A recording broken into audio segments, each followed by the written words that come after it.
NASA's OSIRIS-REx makes contact with Bennu. Technology to help prevent wildlife poaching.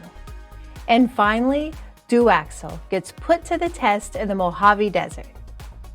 Stick around to find out more in this episode of News Bytes.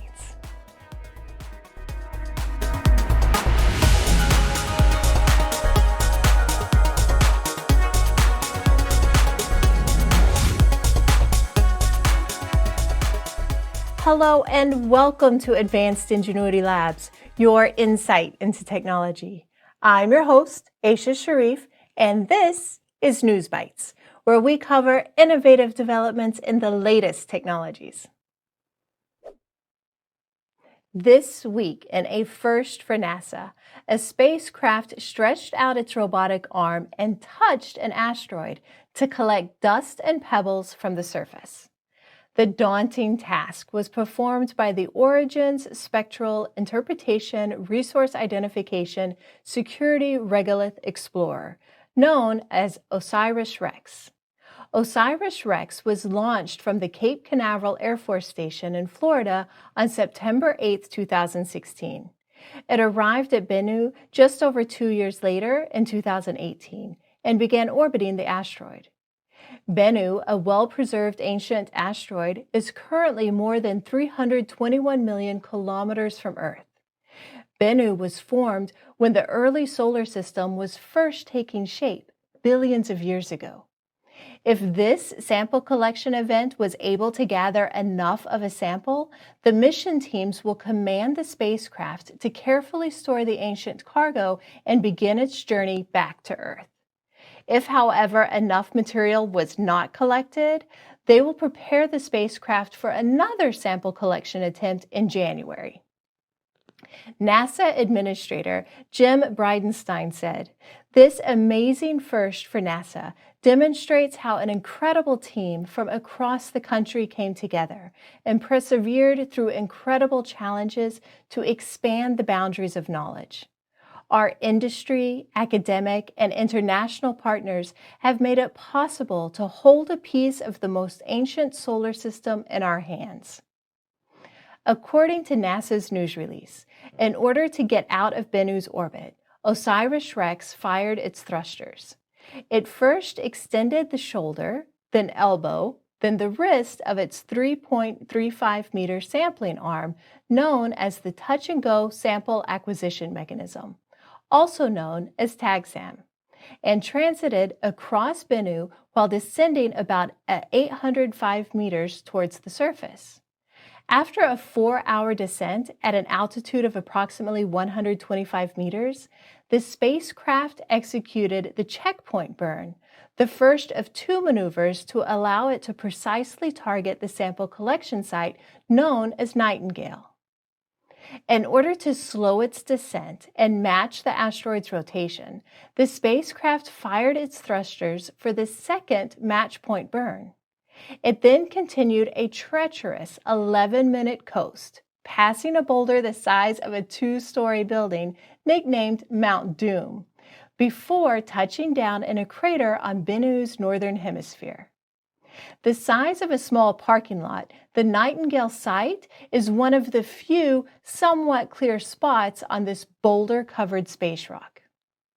Thomas Zurbuchen, Associate Administrator for NASA's Science Mission Directorate at the agency's headquarters in Washington, said, "This was an incredible feat, and today we've advanced both science and engineering, and our prospects for future missions to study these mysterious ancient storytellers of the solar system.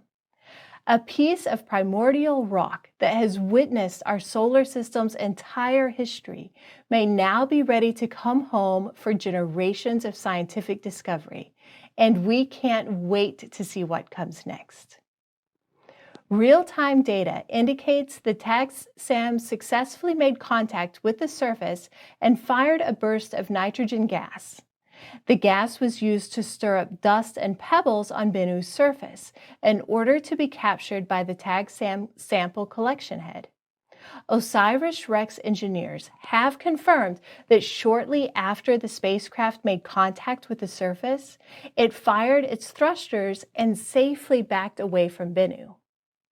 Dante Loretta, OSIRIS-REx principal investigator at the University of Arizona in Tucson, said, "After over a decade of planning, the team is overjoyed at the success of today's sampling attempt. Even though we have some work ahead of us to determine the outcome of the event, the successful contact, the TAGSAM gas firing, and back away from Bennu are major accomplishments for the team. I look forward to analyzing the data to determine the mass of sample collected." The spacecraft is scheduled to return to Earth September 24, 2023. It will parachute into Utah's State Construction Registry, where the eager yet patient team of scientists will be waiting to collect it. If you enjoy this video and find value in our content, you can help us by sharing it with others.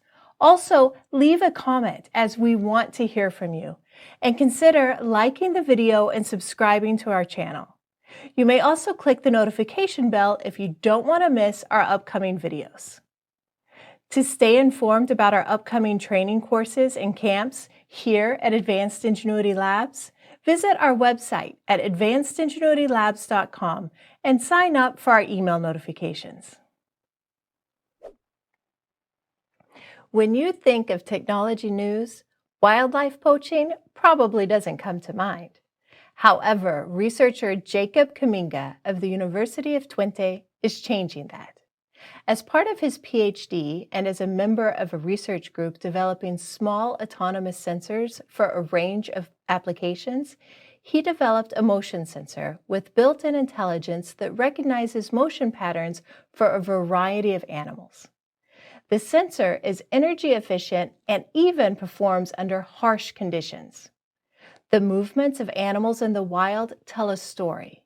And with a sensor attached to their body, not only can we get a glimpse into their world, but it may also help detect nearby poachers.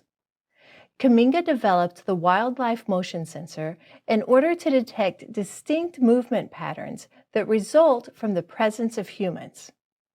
According to his research, the sensor is an inertial measurement unit that includes an accelerometer, a gyroscope, and a magnetometer, which can be attached to the animal in order to gather motion data as the animal carries out regular activities.